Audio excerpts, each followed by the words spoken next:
nacimiento de Jesucristo, quien vino a la tierra a dar su amor por ti y por mí. La Navidad es tiempo de reflexión, de perdonar, de estar en familia, de compartir, de dar amor, de disfrutar, de ser solidario, de renovar nuestra fe en Cristo, de aceptar a Dios como nuestro Salvador. Deja que el amor de Cristo renazca en tu corazón y renueve tu vida llenándola de amor y paz. Telecanal 28 les desea una feliz Navidad.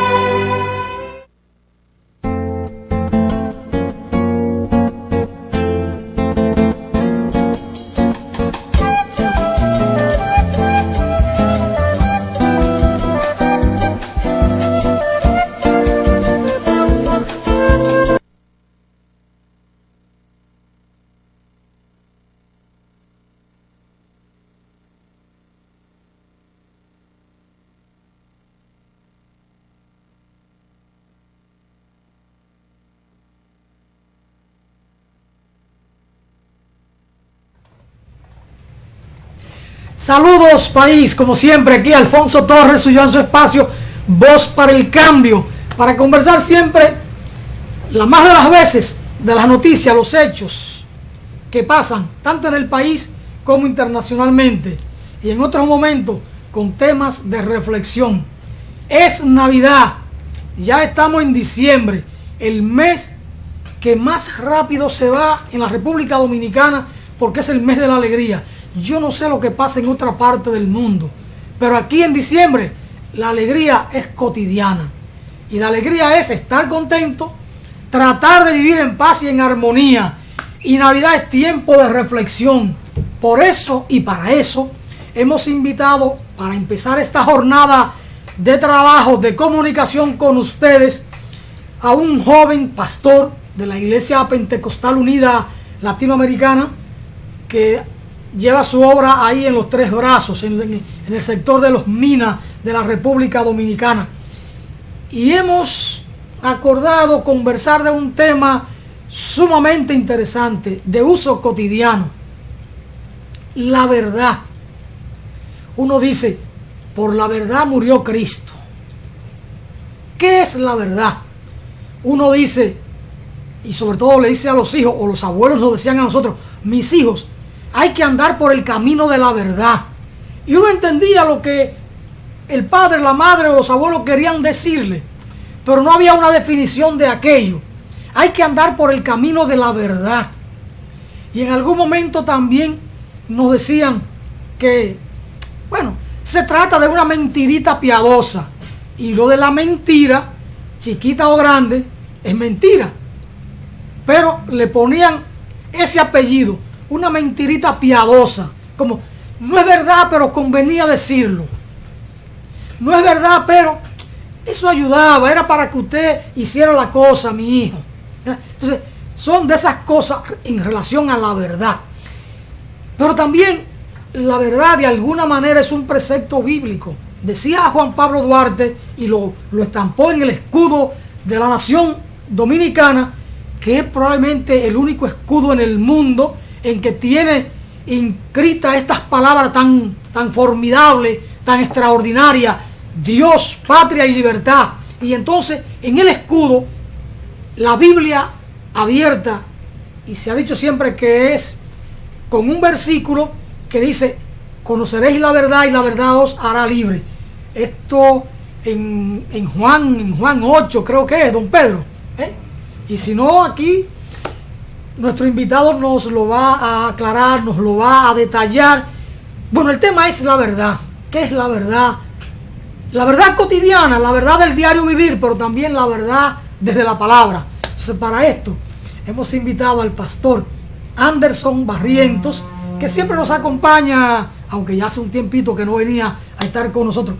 Y escuchen cómo lo digo, hace un tiempito, porque es una manera tan simpática de nosotros los dominicanos hablar y entendernos, y como decir la cosa con cariño.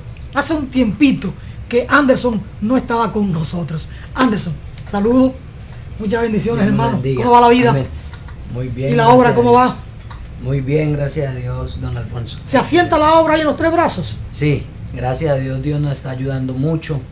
las personas están recibiendo la palabra de Dios, estamos trabajando bastante con los hogares, las familias, los niños, la necesidad del sector, y gracias a Dios pues las personas han recibido muy bien lo que es la iglesia, la obra. Anderson, a mí me llama la atención el hecho de que usted con apenas 21, 22 años, usted no llega a 23, es un niño, bueno, expresado desde el punto de vista mío, que ya soy un hombre que está en el otoño de la vida, ¿verdad? Es que la Iglesia Pentecostal Unida Latinoamericana no tiene muchos pastores, o es que usted es un joven extraordinario, o lo colocaron allí en aquel sector para trabajar con la juventud, porque ¿cómo explicar que un jovencito como usted, con apenas 22 años, más o menos, quizá 21, esté al frente de una iglesia y, como ustedes le llaman, esté al frente de una obra? ¿Qué explica eso, la juventud y usted pastoreando una iglesia? Bueno, ni lo uno ni lo otro. Ni lo uno ni lo otro. No es decir que porque no haya pastores o que porque yo sea extraordinario. La verdad es que Dios es bueno y Él tiene propósitos, planes, proyectos con cada persona. Cuando nosotros nos ponemos en las manos de Dios, Dios simplemente te toma, y cuando Dios te usa, tenemos que darnos cuenta que no somos nosotros. Nosotros simplemente somos un vaso por el cual Dios da su bendición.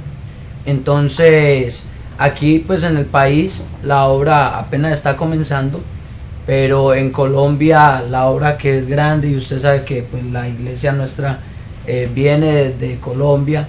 Allí yo también estaba postulado para salir al ministerio, iba a salir al ministerio en Colombia, y allá son más de 4.500 pastores que hay, más de 4.500 congregaciones, iglesias de una gran cantidad de número de personas, y siempre fui pastor asistente del pastor mío allá en Colombia desde muy joven, y a los 17 años de edad me postularon para ser pastor, que es algo difícil de ver. Yo recuerdo que cuando yo iba a las reuniones de postulados para el ministerio, yo era el más jovencito y los que seguían tenían 26, 28 años, de los que eran más jóvenes, y ya los otros estaban como por los 30. Anderson, y cuando usted está frente a unos congregados que tienen 50, 60, 70 años, ¿ellos cómo se sienten al tener un pastor así, que puede ser su hijo o su nieto? ¿Cuál es la experiencia de vida? Bueno, en una ocasión recuerdo que en un programa, no recuerdo cuál, tocábamos algo parecido, y usted nos contaba un testimonio de cómo usted empezó joven su trabajo y a cómo usted llegó a aconsejar personas que eran mayores. Y es difícil, la verdad es difícil desde cierto punto de vista. ¿Por qué? Porque hay gente que de pronto puede tender a menospreciarte por tu edad, porque no creen que tú puedas tener alguna capacidad. Pero yo creo que si Dios te llamó y tú entiendes que de verdad fue Dios quien te llamó, Dios mismo te respalda.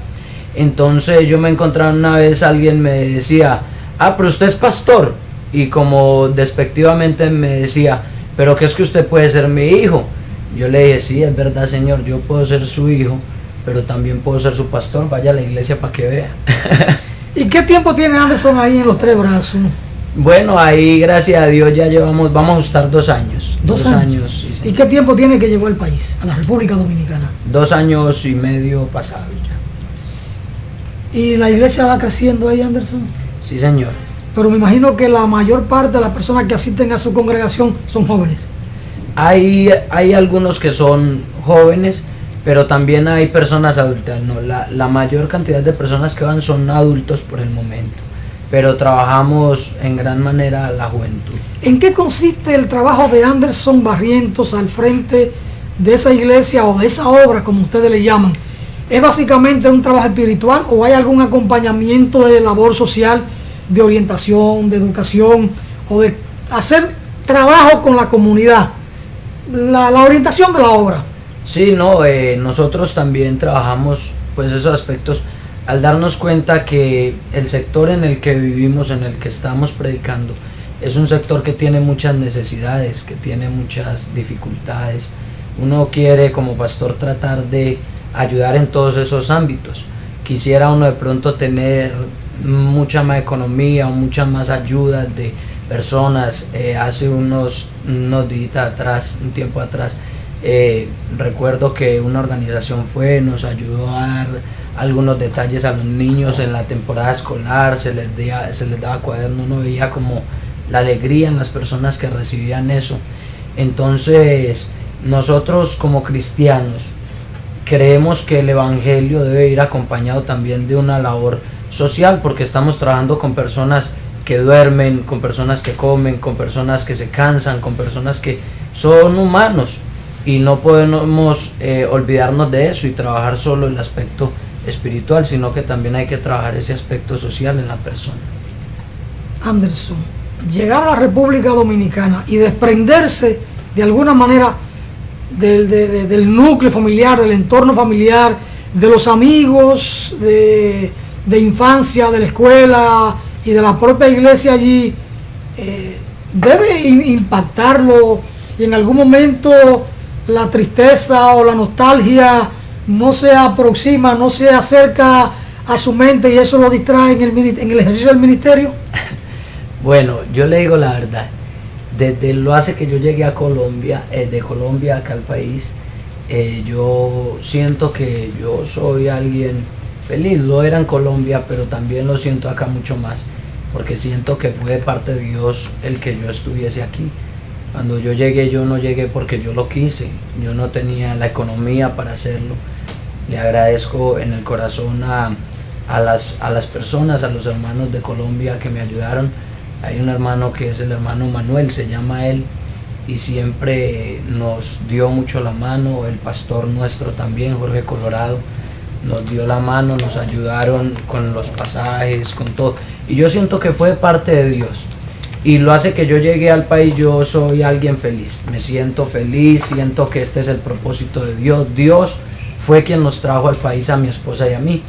En una ocasión sí recuerdo que en una temporada de estas de diciembre, que es una temporada de mucho compartir familiar, por lo que las personas están en vacaciones y todo eso, mi esposa sí se puso un poquito nostálgica, porque a las mujeres les da un poquito más duro. Pero porque usted vino casado de Colombia. Sí, señor. Con otra jovencita, entonces porque usted es un joven, ¿no? Sí, señor. Entonces, también a ella le pega lo de la nostalgia.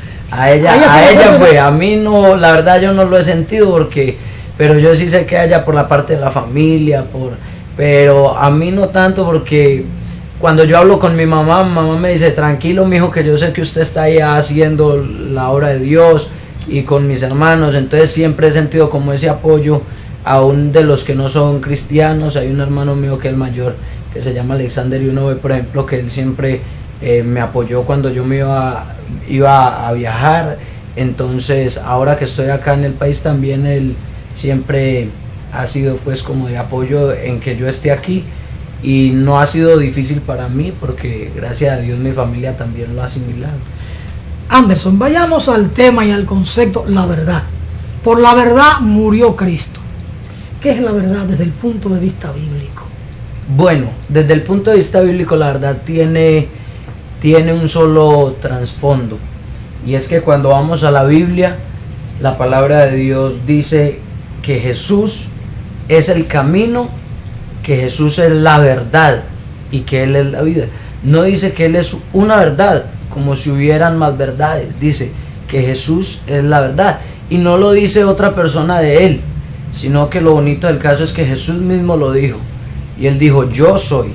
No dijeron: ¿qué dices tú? ¿Quién es Jesús? Y él, no, para mí Jesús es la verdad. No, Jesús dijo: yo soy el camino, yo soy la verdad y yo soy la vida. Entonces, en el trasfondo bíblico, la verdad se basa en Jesús de Nazaret. Y entonces, cuando la gente nuestra en un pueblo, cuando yo era muchacho, oía mucho la expresión: mis hijos, hay que andar en el camino de la verdad. Explíqueme eso. Precisamente, ¿Guarda una relación con esta expresión? Sí, ojalá que la gente siguiera de verdad ese camino. Ojalá la gente entendiera que es que la verdad como tal se basa en eso, en creer en Jesús, porque Él es quien puede salvar tu alma, Él es quien puede hacer tu vida diferente, transformarte, y quien puede llevarte en el camino correcto. Entonces muchos han hablado de la verdad y han expresado cosas acerca de la verdad, pero ninguno lo hizo como Jesús. Por ejemplo, Buda en una ocasión hablaba acerca de los caminos de pronto, o el camino que tiene la verdad, y hablaba acerca de ello, pero siempre que uno ve, sea profeta, sea cualquier religión que tenga alguna persona que hable acerca de la verdad, esas personas intentan mostrar el camino a la verdad y te pueden decir, no, mira, el camino a la verdad va por este lado, el camino a la verdad es como por aquí. Pero cuando tú te vas a la palabra de Dios, Jesús no intentó mostrarte el camino. Jesús te dijo, es que el camino soy yo. Así que si queremos llegar realmente a ese camino de la verdad, tenemos que aceptar a Jesús en nuestro corazón. Él es el centro del cristianismo. Y cualquier persona cristiana que sea cristiano de verdad tiene que tener a Jesús como el centro de su vida. Y conoceréis la verdad y la verdad os hará libre. Sí, Señor. ¿A qué nos estamos refiriendo? Ese texto es un texto muy bonito. Ese es el que usted decía precisamente, que está en el escudo, San Juan 8:32. Entonces la palabra dice, y conoceréis la verdad, y la verdad os hará libre. ¿Qué pasa? Que cuando las personas viven en la mentira, siempre están siendo esclavos de esa mentira, y ellos puede que se comporten y se manejen en ese ámbito, pero la verdad, aunque a veces pueda ser incluso difícil, que es lo que pasa, a veces hay personas que prefieren vivir una mentira que vivir en la verdad, pero la verdad te puede liberar. Por ejemplo, le voy a dar una explicación. Si hay una mujer que ama a un hombre o viceversa, y resulta que esa persona ama de verdad a ese otro ser, y ese otro ser le falla, y alguien le dice, un amigo, una amiga le dice, mira, lo que pasa es que te falló, lo vimos, él estaba, y ella de pronto, como por ese amor que le tiene, puede decir, no, yo no quiero saber eso, no, pero mira, lo vimos, no quiero, no me digan nada de eso, que no creo que eso sea verdad. Y ella intenta, busca una manera o la otra, y ella puede alcanzar como a tener incluso las pruebas en la mano, o él las pruebas en la mano, y aún así negar eso. ¿Por qué? Porque no quiere como enfrentar la verdad. Esa verdad le puede liberar a esa persona de algo, pero resulta que esa persona prefiere seguir viviendo en una mentira porque así se siente bien. Recuerde que hay una expresión en nuestro pueblo que dice, la verdad duele. Duele. La verdad duele. A veces a mí lo que me duele es el hambre, Anderson. ¿Usted nunca ha sentido un dolor de hambre? Claro que sí, también duele. A veces cuando me extiendo mucho aquí en el trabajo, en el canal, siento 9:15 de la mañana un dolor de hambre. Y entonces tengo que salir corriendo buscando un mangú y una avena y un salami frito o un par de huevos revolteados ahí. Anderson, mire, en estos días el Papa ha dicho que los que más se parecen en la vida social son los cristianos y los comunistas, porque ambos buscan el sentido de la justicia, de la igualdad. Y entonces el maestro, el clásico del socialismo o del comunismo científico, Vladimir Ilich Lenin, allá en la Rusia revolucionaria, para no decir la Rusia zarista, ya decía que la verdad siempre es revolucionaria. Y más acá en el tiempo, don Fidel Castro dijo, revolución es no mentir jamás. Y entonces, tanto Lenin como Fidel, aunque desde una perspectiva político-ideológica se pudiera entender que ambos eran ateos, pero ambos tuvieron como centro de su acción político-social la verdad. Y entonces quiero traer la colación con la expresión del Papa de que lo que más se aproximan o lo que más se parecen son los cristianos y los comunistas, independientemente de que en el tema de la creencia, de ser un creyente o de ser un ateo, lo de ateo yo no sé hasta dónde sea cierto que la gente es atea, pero hay muchos que lo proclaman. Pero de esa perspectiva del amor y el apego a la verdad, Fidel dice, revolución es no mentir jamás. Había dicho Lenin antes, la verdad es siempre revolucionaria. Y entonces la palabra nos dice, y conoceréis la verdad, y la verdad os hará libre. El peso, la fuerza de la verdad. Bueno, realmente yo tengo un pensamiento en cuanto a lo que es la expresión revolución o revolucionaria, como que no necesariamente, a veces hay personas que lo ven como que es algo malo. Y por ejemplo hay gente que siente mal cuando dicen que Jesús fue un revolucionario. Yo digo, bueno, dándole el sentido que tiene la palabra, tienen mucha razón. ¿Por qué? Porque por ejemplo, el sentido de la expresión revolución, una revolución es una vuelta. Cuando usted habla de, por ejemplo, las revoluciones que tiene un motor, son las vueltas que da el motor. Entonces dicen, no, este da 1000 revoluciones por segundo, por tal. Entonces resulta que las revoluciones o la revolución en sí es una vuelta que da la sociedad, que dan las personas. Y yo he hablado con personas que me han dicho esa expresión y me dicen, pero Jesús fue un revolucionario. Y yo digo, bueno, gracias a Dios lo fue, porque como iba el mundo necesitaba una vuelta, necesitaba una vueltica. Y Jesús dio una vuelta al mundo para bien, no para mal. Entonces, hay personas que pueden llegar a ser revolucionarias para lo malo, pero hay personas que pueden revolucionar las cosas para algo bueno. Entonces, la verdad es algo que puede revolucionar el mundo para bien, pero la verdad muchas veces nos va a traer consecuencias difíciles, o que pudiésemos llamar negativas desde el punto de vista propio, porque para alguien que si dice una verdad va a ser maltratado, o alguien que si dice una verdad va a sufrir algo, puede ser que le sea más fácil querer ocultarla. Pero entonces la verdad es algo que sí puede dar un cambio grande, puede dar una vuelta, y es algo que es necesario hoy en día, porque hoy en día se ha estado perdiendo mucho ese valor tan grande en el ser humano como es la verdad. La verdad siempre hay que afrontarla, y la verdad es el único camino.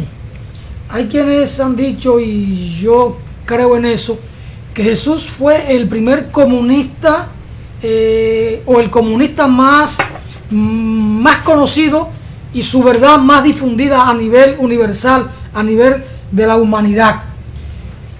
Un comunista de hace 2000 años, porque siempre estuvo primero apegado a la verdad. Yo soy la verdad y el camino. Y segundo, el sentido de justicia. Él buscaba la salvación de las almas de los demás. Anderson, el tiempo en televisión pasa. Aquí en la República Dominicana hablamos de medias verdades, sobre todo en el discurso de los políticos, o cuando alguien escribe un artículo de fondo o de opinión, otro puede decir o comentar, bueno, se manejó con medias verdades. Es decir, es como que decía la cosa sí, pero no, la decía media. Entonces, el valor de las medias verdades, Anderson. Pero ahí mismo le pongo la otra que comentaba al inicio, el valor de las mentiritas piadosas que a veces o la usan los padres o los hermanos o algún amigo o algún vecino o algún líder en una comunidad para llevar a la gente a una obra de bien. Se valen de esa mentirita piadosa. Desde la perspectiva del cristiano, la mentira piadosa. Bueno, la mentira piadosa o las verdades a media. Resulta que lo que el ser humano no ha querido entender es que a veces las cosas que nosotros vemos que son casi buenas o casi verdaderas pueden llegar a ser más peligrosas que las que no lo son. Por ejemplo, si yo a usted le doy un billete de 2,000 pesos, que es un papel cualquiera, hecho en cualquier papel, en una fotocopia, en una impresión, y le doy y le digo, mire, tome su billete de 2,000 pesos, usted lo va a recibir en su mano, y usted de una vez va a decir, pero ¿qué es esta charlatanería? O algo como dicen acá, lo envolvió y lo botó, y usted está loco, ¿es cierto? Como lo expresan acá. ¿Por qué? Porque ya de una vez se identifica que es falso, eso es mentiras. Ahora, ¿cuán difícil es asumir que a ti te dieron ese billete de 2,000 pesos, que es el de más valor que tienen acá, y que cuando tú lo tomaste en tu mano tú dijiste, es verdadero, es bueno, y lo guardaste, pero cuando lo llevas al banco te dicen, señor, ese billete es falso, y usted dice, no, pero ¿y cómo? Y lo mira y, señor, ese billete es falso, no niña, mire lo que, no señor, es falso, pero ¿y cómo? Entonces a veces uno no quisiera afrontar que le entraron con algo que era falso, pero que se parecía a la verdad. Entonces el ser humano no quiere entender eso. A veces las verdades que nosotros llamamos a medias y eso, lo que están haciendo es que nos están alejando grandemente de lo que es la realidad. Mire, un ejemplo claro y clave para estos tiempos. Yo pienso que estos tiempos de diciembre, como usted decía al inicio, son buenos porque son de compartir con la familia, un mes donde hay personas que no tienen mucho trabajo, que tienen un espacio libre para estar y disfrutar en familia. Pero pasa algo, y es que los principales objetivos de la mentira, o los que van a sufrir la mentira en un mes como este, por ejemplo, son los niños. ¿En qué aspecto?